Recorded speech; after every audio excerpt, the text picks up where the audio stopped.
उन बेटियों की। देखें, उन सौभाग्यशाली बेटियों का जीवन जितना सौभाग्यशाली आपको आज दिख रहा है, इतना इतिहास में नहीं था। उनका अतीत काफ़ी दर्दनाक, काफ़ी तकलीफ़ों से भरा और परेशानियों से जुड़ा हुआ था। लेकिन फिर उनके जीवन में बागेश्वर धाम सरकार की कृपा का आगमन हुआ और आज ऐसी 251 बेटियां अपने नए जीवन को प्रारंभ कर रही हैं। इन बेटियों में से 57 बेटियां ऐसी हैं जिनके माता पिता ही नहीं हैं। लगभग 80 बेटियां वो हैं जिनकी या तो माँ नहीं है या पिता नहीं है। विवाह का इतना बड़ा उत्सव अपने आप में प्रकृति की कृपा का एक सूचक है।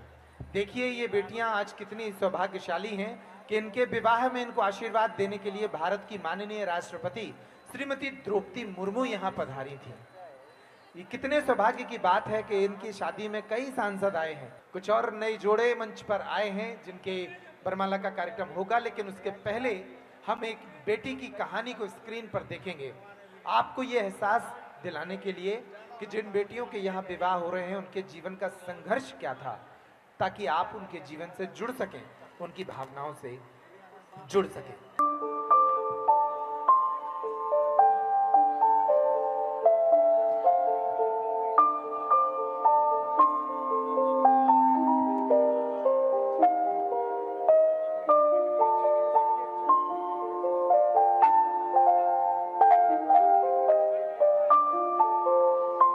नाम नेहा रेखवार है। हम लोग 4 बहनें हैं, एक भाई है। जाते हैं काम करने के लिए, जाते हैं बर्तन वर्तन को। हमारा नाम राधा रेखवार है। मेरे 5 बच्चे हैं, 4 लड़की हैं, एक लड़का है छोटा। और मेरे पापा है नहीं, वो एक्सपायर हो गए थे एक्सीडेंट में, 2018 में ख़त्म हो गए थे। और हम लोग इसी में मतलब पेट भरते रहते हैं, ऐसे काम वाम करते रहते हैं और खर्चा पानी चलाते रहते हैं। ये 2018 में मेरे पति खत्म हो गए थे, बच्चे छोटे छोटे थे और फिर घर से बाहर बच्चे निकले नहीं है। पापा खत्म हो गए तो मजदूरी करनी पड़ी। कोई है नहीं करने के लिए, हम लोग तीनों लोग जाते हैं काम करने के लिए। हमारी छोटी सिस्टर है, वो भी जाती है, और मम्मी जाती है, मैं जाती हूँ। अब भगवान ने ऐसा कर दिया है, मेरे बच्चे काम पर जाते हैं, उनकी बहुत वो है उम्मीदें हैं कि हम ये कर लें वो कर लें, तो मजबूरी है नहीं कर पाते हैं। अपना घर चलाते, बर्तन मांज मांज के घरों में काम करने जाते। बड़ी वाली दीदी की पापा कर गए थे, छोटी वाली दीदी की मंदिर से कर दी थी। पापा शादी में जा रहे थे, वहीं थोड़ी एक्सीडेंट हो गया था तो वहीं एक्सपायर हो गए थे। सपना तो बेटियों का सब कर रहे, तब आप बताएगा हम अपना ये दे दें वो दे दें, जब है ही नहीं है तो कहाँ से दे दें। ये सोचे कि भगवान की कृपा से बागेश्वर धाम से हो जाती तो ज़्यादा अच्छा रहता, और कोई करने के लिए है नहीं, तो भगवान की कृपा यही है कि हो जाए हमें बागेश्वर धाम से। मैं वही सपना भी है उनके लिए। काम भी तो करना जरूरी था, हम पे ज़्यादा होता नहीं है, मेरी तबीयत सही नहीं रहती है तो मेरे को बीपी की प्रॉब्लम है, चिंता कर लेते तबीयत खराब हो जाती है। तो मेरी बेटी कहने लगी माँ आप ज़्यादा मत करो काम, और हम दोनों बहनें करते हैं।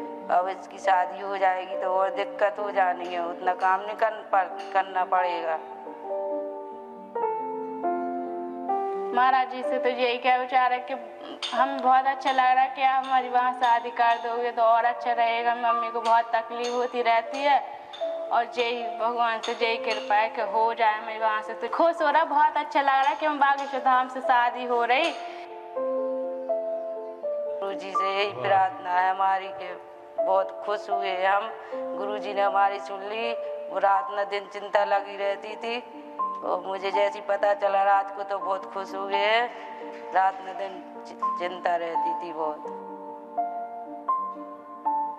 सामान पता है बहुत कुछ मिल रहा है, गुरुजी बोल रहे थे कूलर है, पंखा है, एलसीडी है, वॉशिंग मशीन है, सिलाई मशीन है, किचन को सेट है, और भी बहुत बोल रहे थे, गैस चूल्हा है, डबल बेड है, फ्रिज है और ड्रेसिंग टेबल है, बहुत कुछ बोल रहे थे गुरुजी, तो सब कुछ मिलेगा। दूसरे घर पे बिटिया को काम करने नहीं जाना, मेन चीज है सिलाई और चक्की, तो वो अपना घर काम करेंगी, सिलाई करेंगी, चक्की चलाएंगी, उसी से पालन पोषण करेंगे अपने घर का, दूसरों के घर बर्तन मांजने नहीं जाना पड़ेगा। और हाँ, हमें खुशी है ना कि बचपन से यहाँ करा है, अब मायके जाके तो वो ससुराल जाके तो नहीं करेगी काम, इधर सुख नहीं मिले वहाँ तो मिल जाए उनको सुख। यही उम्मीद है हमारी कि हमारी बेटी खुश रहे, अच्छे से रहे।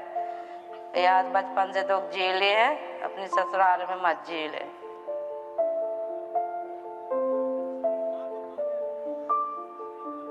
ऐसे जैसे कि सिलाई मशीन जे आटा चक्की जे सब मिल रहा है ना वहाँ पर, तो हमारे छोटे से शौक है, हम सिलाई मशीन सीखेंगे, वो चलाएंगे। अब दूसरों के घर में काम करने के लिए नहीं जाना पड़ेगा, घर ही बैठ के सिलाई उलाई सीखेंगे और अपना पालन पोषण सब करें। दूसरे की मजदूरी नहीं करना पड़ेगा, अपने घर से खुद से करेंगे और खुद से खाएंगे करेंगे। बागेश्वर महाराज का हम ये कहना चाहते हैं कि बागेश्वर महाराज की बहुत बहुत धन्यवाद। मेरी सुन ली पुकार, मेरी बेटी का भविष्य बनाने के लिए बहुत धन्यवाद। गुरुजी महाराज का कोटि कोटि प्रणाम।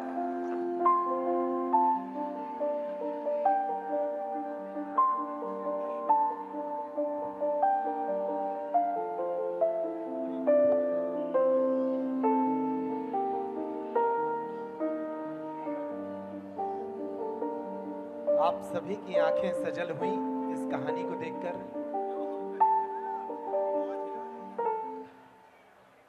ऐसी कई कहानियां हैं। ये 251 बेटियां नहीं हैं, ये दरअसल 251 कहानियां हैं। ये 251 तकलीफें हैं जो जिंदगी में अभी तक इनकी रही हैं, लेकिन अब इनका जीवन बदलने जा रहा है। पूज्य गुरुदेव ने ऐसी 251 बेटियों के विवाह का इतना भव्य इंतजाम किया है कि इनके अतीत की सारी बुरी स्मृतियां मिट जाएंगी। जितने दुख तकलीफ इन बेटियों ने अपनी जिंदगी में झेले हैं, वो सब आज की यादों के पीछे फीके पड़ जाएंगे।